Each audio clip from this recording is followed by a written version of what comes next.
Bonjour à toi, chère femme précieuse, que Dieu te bénisse. Je te souhaite la bienvenue à ta capsule d'édification avec moi, Sylvie Marie-Laure, et nous continuons notre série sur l'amour. Alors, s'il fallait parler encore de l'amour, il y aurait tellement de choses à dire, mais aujourd'hui, nous allons nous arrêter sur la dernière vidéo de cette capsule sur la série L'amour. Et j'aimerais finir avec un point essentiel qui concerne la personne de Christ, la personne de Dieu. Vous savez que le premier des commandements, c'est tu aimeras le Seigneur ton Dieu. Quand on parle de Dieu, on parle d'abord d'amour. Dieu, ce qu'il cherche d'abord, ce n'est pas que nous ayons la peur de lui, que nous soyons toujours dans la crainte quand on pense à Dieu, mais qu'on ait de l'amour. Vous savez, la religion nous enseigne à avoir peur de Dieu. Quand on parle de Dieu, en général, on voit un grand bonhomme assis sur un trône avec une barbe blanche, tenant un sceptre dans ses mains, et à chaque fois que nous nous écartons de sa voix, il nous frappe, il nous terrasse. Non, bien-aimé. Dieu, notre Créateur, est un Dieu foncièrement amour. Ses profondeurs sont des profondeurs de compassion et de miséricorde. S'il nous a créés, s'il t'a créé, il faut que tu saches d'abord, c'est pour pouvoir te témoigner son amour. Dieu ne t'a pas créé pour que d'abord tu le serves, que tu obéisses à sa voix ou je ne sais pas quoi. Dieu t'a créé d'abord pour qu'il puisse t'aimer, t'exprimer son amour. Et parce que Dieu nous aime, il veut être dans nos vies, dans chaque détail de nos vies. Parce qu'il nous aime, il veut nous délivrer. Parce qu'il nous aime, il veut nous secourir. Parce qu'il nous aime, il veut nous faire du bien. Alléluia. Comme dans toute relation, c'est une relation à double sens. On ne peut pas parler de relation sans parler de deux personnes au minimum et parler aussi d'un échange, de retour. Amen. Donc, quand Dieu t'a créé, il t'a créé pour avoir une relation d'amour avec toi.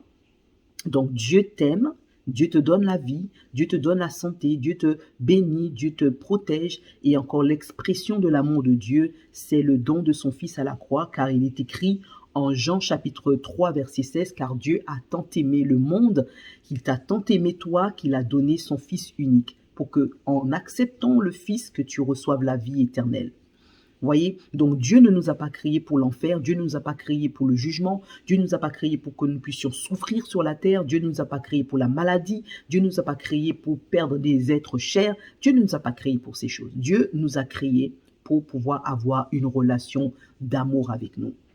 Donc, dans la pensée de Dieu, lorsqu'il t'a créé, il t'a créé pour que tu aies une relation de cœur à cœur, une relation d'amour, une relation d'intimité, où il se révèle à toi et il veut aussi que toi, tu te révèles à lui, où il veut se donner à toi et il attend aussi que tu te donnes à lui. Donc, lorsque Dieu pense à toi, il pense en termes de relation et non pas de religion. Dieu n'est pas le fondateur de la religion. La religion, c'est le fruit des hommes, de la volonté et des ambitions des hommes. Dieu n'est pas à la source de la religion. Dieu, il est à l'origine d'une relation. Il veut une relation avec toi.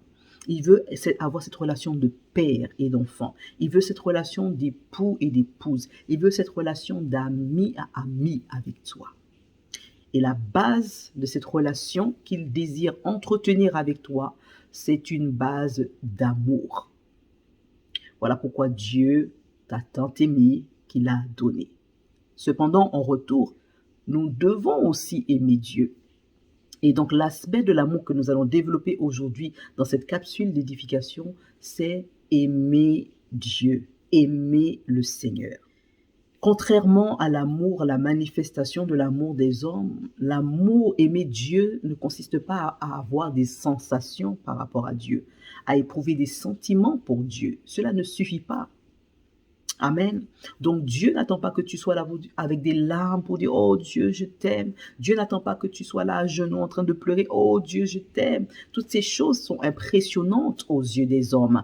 Mais voilà comment Dieu attend que nous puissions l'aimer. Et nous allons le voir dans sa parole. Je vais prendre Jean chapitre 14 et le verset 21 qui dit ceci. C'est Jésus qui est en train de parler. Il dit « Celui qui a mes commandements et qui les garde, celui qui a mes commandements et qui les garde, c'est celui qui m'aime. » Amen. Celui qui a mes commandements et qui les garde, c'est celui qui m'aime, et celui qui m'aime sera aimé de mon Père, et je l'aimerai, et je me ferai connaître à lui. Et le verset 23 dit, Jésus lui répondit, si quelqu'un m'aime, il gardera mes commandements, il gardera ma parole. Amen. Donc voilà comment Dieu peut savoir réellement, véritablement si tu l'aimes. C'est lorsque tu gardes sa parole. Quand tu gardes la parole de Dieu, tu la pratiques. À chaque fois que tu fais cela, tu es en train de dire à Dieu, je t'aime. C'est vrai, il est bien de dire, oh Seigneur, dans nos prières, Seigneur, je t'aime. Il est bien de dire dans nos cantiques, Seigneur, je t'aime. Il est bien de faire toutes ces choses-là, Seigneur, je t'aime. Mais la façon la plus concrète pour Dieu de lui témoigner notre amour, ce ne sont pas tant ces paroles, ces belles paroles, ces beaux cantiques que nous faisons monter vers lui, mais c'est lorsque nous prenons les saintes écritures, qui est la parole écrite de Dieu, et que nous conformons notre vie à ce qui est écrit, je vous garantis, en marchant de la sorte, notre vie même exprime notre amour à Dieu. Comment nous pouvons dire à Dieu que nous l'aimons si ce n'est en lui faisant confiance? Comment faire confiance à Dieu si ce n'est de marcher selon ce qu'il nous a dit? Alléluia. Donc, dans cette relation d'amour que Dieu veut pour toi, il veut que tu aies assez confiance en lui pour pouvoir prendre sa parole au sérieux, prendre sa parole en considération et conformer ta vie à cette parole qu'il t'a donnée. Sachant que c'est par son amour qu'il te parle. Pourquoi? Parce que Dieu a mis la vie dans la parole et à chaque fois qu'il te communique la parole, c'est qu'il désire te communiquer la vie. Souvenez-vous qu'en Jean chapitre 1, qu'il est écrit ceci, en elle est la vie et la vie est la lumière des hommes, en parlant de la parole. Au commencement était la parole était avec Dieu, la parole était Dieu, la parole s'est faite chair et elle est venue parmi les siens. Mais les siens ne l'ont pas reçue. Mais à tous ceux qui l'ont reçu, elle a donné le pouvoir de devenir enfants de Dieu. Donc, cette relation avec Dieu n'est possible que par rapport à sa parole. On ne peut pas rentrer véritablement en intimité avec Dieu si ce n'est par le biais de sa parole. Alors, tu pries Dieu, tu cherches Dieu, tu implores la grâce de Dieu, tu veux voir la manifestation de Dieu, commence à considérer ce que Dieu dit d'abord. Vous savez, c'est une utopie de croire que nous pouvons vivre notre vie comme nous le souhaitons, sans consulter Dieu, sans prendre en considération la pensée de Dieu et attendre que Dieu nous rencontre dans notre vie. Impossible, bien-aimé. Dieu se trouvait dans sa parole. Et toutes les fois où tu as la parole de Dieu, tu te garantis que Dieu est avec toi.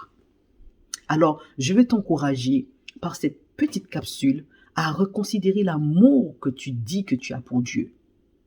À reconsidérer cet amour que tu dois aussi manifester à Dieu parce que cela fait partie des commandements. Le premier commandement, c'est que tu aimeras Dieu. Mais on n'aime pas Dieu par des sensations et des sentiments. On aime Dieu par sa parole. Jésus a dit que celui qui m'aime, c'est celui qui gardera ma parole. Alors, je vais t'encourager à garder la parole de Dieu.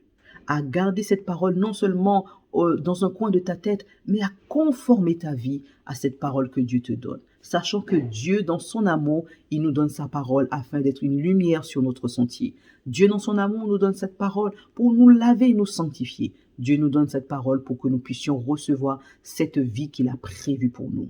En elle était la vie, et la vie, la lumière des hommes. Alors, à partir de maintenant, prends la décision d'aimer réellement Dieu. À partir de maintenant, prends la décision de conformer ta vie selon la parole du Seigneur. Il est écrit aussi que les commandements de Dieu ne sont pas pénibles. Dieu ne te demandera jamais de faire quelque chose pour te détruire. Dieu, dans sa parole, ne te donnera jamais une recommandation pour te nuire. Mais toutes les paroles du Seigneur sont là pour te conduire dans la vie et dans la lumière. Alléluia. Donc nous avons tout intérêt à aimer Dieu en gardant sa parole. Je t'inviterai à faire comme David. David a fait une prière à Dieu. Il a dit, Seigneur, je serre ta parole dans mon cœur pour ne pas pécher contre toi. Je serre cette vérité en moi. Je serre cette lumière en moi parce que je sais que ma vie en dépend. Amen. Donc, je t'inviterai vraiment à revoir ta dimension d'amour. Nous sommes en train de parler d'aimer Dieu et nous n'aimons pas Dieu à la façon des hommes, par des sensations et des sentiments, même par des sacrifices. Nous n'aimons pas Dieu Parce que Dieu dit, nous l'avons vu en commencement, que 1 Corinthiens 13 le dit, que si quand bien nous prenons nos corps et nous livrons nos corps, si nous n'avons pas l'amour, nous ne sommes rien. Donc Dieu, vraiment ce qu'il veut, c'est que tu puisses conformer ta vie. Ne sois pas une auditrice oublieuse de la parole de Dieu et ne te prends pas pour assez sage pour faire ce que tu veux de ta vie. Le mode d'emploi de bénédiction, de grâce se trouve dans sa parole. Alors prends cette parole, serre-la dans ton cœur, médite-la nuit et jour et Dieu te garantit, tu réussiras. Parce que le désir de Dieu pour toi, c'est la réussite, c'est le bonheur, ce sont des projets de paix et non de malheur pour t'assurer un avenir et te laisser de l'espérance. Donc je prie que cette semaine soit une semaine où tu montres à Dieu, tu prouves à Dieu ton amour en gardant sa parole, non pas sur le chevet de ta table, non pas dans ton sac pour le dimanche prochain, mais tu serres sa parole dans ton cœur pour ne pas pécher contre lui. Ainsi lui dire, Seigneur, à partir de maintenant, je décide de marcher selon ce que toi tu m'as dit, d'abandonner ce que tu me demandes d'abandonner, de faire ce que tu me demandes de faire, et cela juste parce que je t'aime. Alors que Dieu te bénisse, chère femme, je te souhaite une excellente semaine, que la paix de Dieu soit avec toi et ta famille, et je te dis à lundi prochain pour que nous puissions continuer d'autres séries, d'autres pensées selon que Dieu nous donne. Mais aujourd'hui, c'était la dernière capsule de la série de l'amour où je voulais vraiment finir sur l'amour excellent qui est aimer Dieu à la façon même de Dieu. Donc aime Dieu parce qu'il t'a aimé et parce qu'il a des meilleurs projets pour toi. Que Dieu te bénisse et je te dis à très bientôt. Ciao.